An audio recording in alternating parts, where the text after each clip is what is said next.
everyone, my name is Riley. For those of you that don't know me, I am a 29-year-old trans man and I'm from Kansas.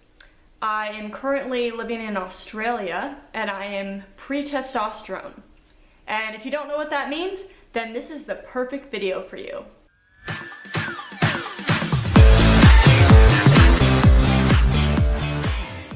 So I've told myself that I'm going to make this video for a very long time, but I'm finally making it, and I'm going to try to make it as short as possible, but there's a lot of important information in here, so I can't make any promises. I'm going to give you a basic Trans 101 information today, and then at the end of the video I will be answering some questions that some of my Facebook friends submitted to me, so give you a little bit of both of that. Okay, so a basic definition of transgender is someone who was born one way, born one sex, and now they're identifying their gender identity as the opposite sex. So a trans man was born a female, but now they're identifying as a male. A trans woman would be born male and now identifying as female. So just trans woman, trans man, whatever the gender is after the words trans, that's how they're identifying now, and that's how you can kind of clue into maybe what pronouns they're using. So gender is kind of on a spectrum, so we've got transgender on one side and then we've got cisgender on the other side. So someone who is cisgender is going to be the opposite. That's going to be someone who is born female and is identifying as female. So their gender aligns with what they were assigned to at birth. And so we have the scale, and everyone kind of falls somewhere in that scale. Right in the middle, we have people that are genderqueer, non-binary, gender fluid. There's lots of different names for people like that, and these people don't necessarily feel like they align with either gender. They're kind of just neutral and prefer to not have the male or female gender associated with them. A really important thing for transgender people is to use the right pronoun with them, and the right name, of course, but a good thing to ask someone is, what is your preferred pronoun? And someone can tell you, hey, I like to go by he, him, his. They may say, I would like to go by she, her, hers, or they may say they, them, theirs. Usually they, them is going to be those people that are non-binary or gender neutral, like I talked about, but there are also lots and lots of other pronouns out there that people might feel more comfortable with. I think the biggest misconception about being transgender is people think if you're trans, then you've had all of these surgeries and you've been on hormones. You don't have to have surgeries or be on hormones to be transgender. This doesn't mean they're any less trans than someone that has gone through these surgeries or hormone replacement therapy. That's another word, hormone replacement therapy. So this means for a trans man, he's gonna go on testosterone, and that could be once a week, once every 2 weeks, once every 3 months, and this is normally in the form of an injection. But you also can have a gel that you rub into your skin, as well as a patch. Those are the most common ways that trans men take testosterone. And if you're a trans woman, you may be taking estrogen, and that is usually in the form of a pill. Some people who are gender neutral or non-binary may also be on hormones, but sometimes they may have a lower dose, so they have slower or less effects. When it comes to surgeries, trans men may have top surgery, so that's going to be to remove their breasts, and they may have bottom surgery. And then trans women, when they're taking estrogen, they usually will grow breasts, but they may have surgery to create larger ones, and then they can have bottom surgery as well. Bottom surgery is something, well, all of these things are extremely, extremely personal, and even me talking about them right now, I don't really need to go into detail because that's someone's own personal business. And when you're meeting someone who's trans, you do not want to flat out ask them, Hey, have you had the surgery? Hey, are you on hormones? Let them disclose if they feel comfortable. And like I said, you don't have to have these things to be trans, so why are you even asking? When trans women are on estrogen, they cannot change their voice because once your voice has dropped, it cannot come back up. So a lot of trans women do what's called voice training, and they practice talking in a higher voice to help them feel more like a woman. Some trans people may do things to their bodies, like trans men will very commonly bind their chest, so that means just to make it flat. There's something called a binder that kind of looks like a tank top or singlet that's really tight, and they can pull it over their head and kind of flatten out their torso area. They also may take different materials, sometimes it's tape, and flatten it out as well. Some trans people, trans men, will pack with a packer, so that's basically going to be like a plastic prosthetic penis that they're going to put in their pants to look like they have a normal below area like a man would. Another term you may have heard is intersex, and I find that people get confused with transgender versus intersex people. So someone who is intersex was born with both genitalia, and one is going to be usually underformed than the other, and the doctor will assign the gender of the baby at birth. A lot of times the doctor may pick the wrong gender for this baby, so sometimes intersex people can also be transgender because they may have lived their life as a female, but now they're feeling like they're actually were supposed to be a man. So sometimes it can be lumped in with each other, but not all transgender people are intersex. Most transgender people are not. Again, it's not appropriate to ask anyone, transgender, cisgender, whatever, about their genitalia, especially if you just met them. A lot of transgender people, when they're coming out, will choose a new name for themselves, something more masculine if they're a man, or something more feminine if they're a woman, or something neutral. It doesn't really matter, but most people will pick a new name. Sometimes that name will be similar to their birth name, sometimes it will be completely different. What is important for you to know is that it's not appropriate to ask what their birth name is and to ever refer to them as their birth name, even if that was before they were out as trans. Whatever name they tell you, stick with that name and don't bring up the old one. Transgender people can come out at any stage of their life. They may come out when they are a child, or they may come out when they're in their 20s. I think that's more of a common time. It seems that a lot of people come out when they're late teens and in their 20s, but some people come out when they're in their 60s or 70s. It doesn't really matter when.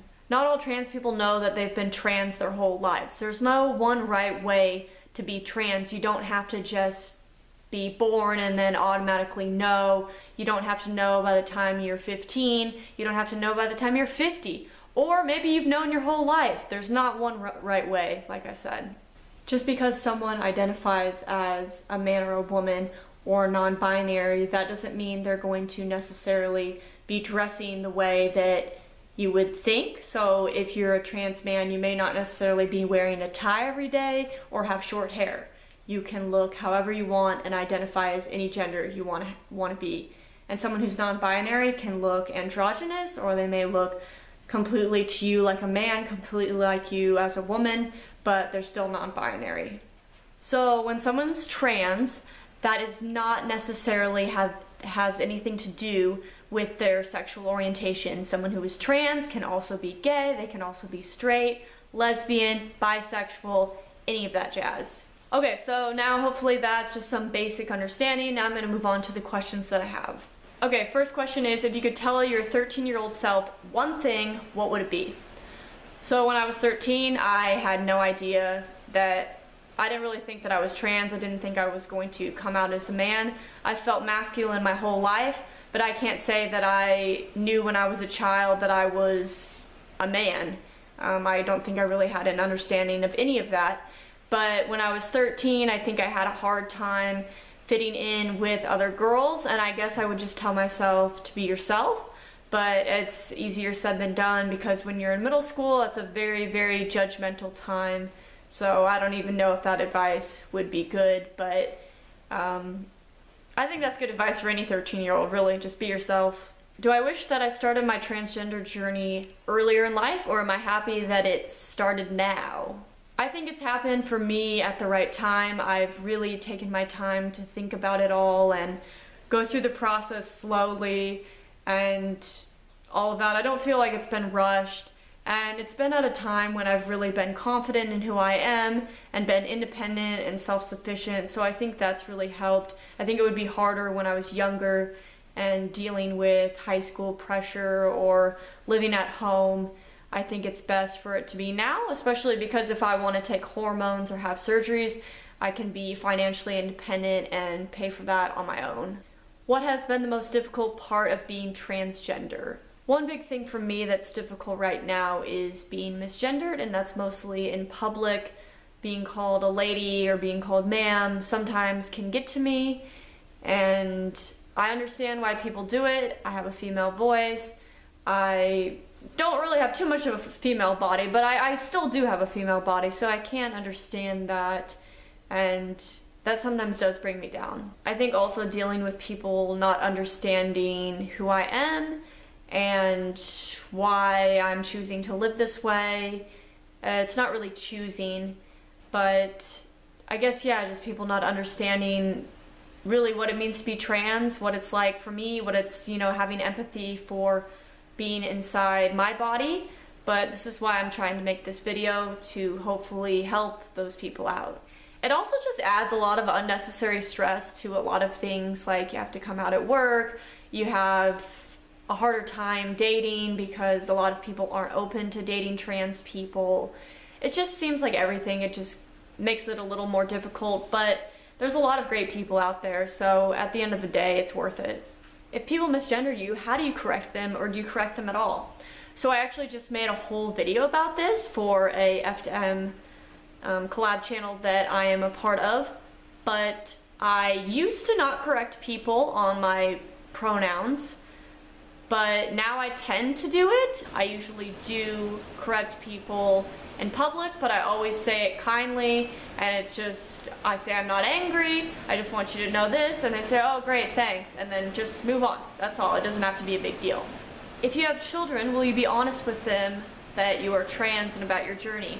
Yes, I will definitely be honest with my children about it. Maybe I won't tell them when they're 1 or 2 years old because they may not understand, but I plan to be very involved with the trans and LGBT community my whole life, so I will be open with my kids about it. But I don't really know, like, I'm not anywhere close to having kids, so I can't tell you 100% for sure. If you do have children, do you think you'll do IVF or will you adopt?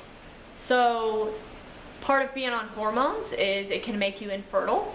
So some trans people may choose to freeze their eggs, freeze their sperm, so they can have biological children. But since I'm dating a woman and I'm interested in women, that couldn't really happen for me anyway. Even if I did freeze some of my eggs, it would still just kind of be complicated. But I mean, I could do IVF and then a surrogacy, or it's kind of complicated. But I do think it would be great to have kids genetically, but it's not my top priority. I'm totally open to adopting kids or having biological kids from my partner. It doesn't really matter to me. I'll love kids no matter what. What is it like becoming a new person? Well, I'm actually not a new person. So I've changed my name, I've changed my pronoun. At this point, I haven't done anything medically, so maybe I'll change my physical appearance, but that's the thing. I haven't changed as a person. I'm still a huge nerd, socially awkward, I love to tell jokes, I still have a gnome collection, I'm still who I was before I came out. Are you worried people will not recognize you? So I actually would like if people didn't recognize me. That would mean that if I took hormones that they did what they were supposed to do. I mean, I still want people to recognize me, of course, but thinking that my body could change that much is actually quite appealing. How do you feel about the celebrities out there that are trans? So I don't really follow celebrities too closely, but I love Janet Mock, and there's some other really great trans advocates out there that do really good for the community. I don't know how I feel about Caitlyn Jenner as much. I've heard negative things, but I think they're still important, whoever they are, because they're giving us visibility, and that's extremely important. Are all these labels that we put on society that important or necessary? I'm guessing this question means identities or labels based on sexual orientation and gender, and I kind of feel a little bit both ways on this. I think if people want to have a certain label to describe themselves to everyone and they want to be, if that makes them happy, then I think it's great. I think if we want to have these labels to make people feel most comfortable, that's awesome. But I also think that for people that are not in the LGBT community, it can cause a lot of confusion and maybe make people think that we're mentally ill or we don't know what we're talking about, and that's going against the purpose of it all. So I think it's good, but I also think sometimes it can get a little bit carried away. But I'm not going to tell anyone what label that they want to use. I think one of the biggest things that bothers me is people want to know, why are you transgender? Where did this come from? Is it genetic? Are you socialized this way? Are you mentally ill? All of that really doesn't matter. I think the most important thing in life is that people are happy, and we judge people for being happy way too often. So let people live their life and just support them for being happy. That's all I can ask. I think that's all I'm going to get into tonight, because that is a lot of information and a lot to wrap your head around. So if there's any more questions about Trans 101, feel free to leave a comment or ask me anything else. That would be great. But thank you for listening, and please share this video with other people. That would be excellent. Bye.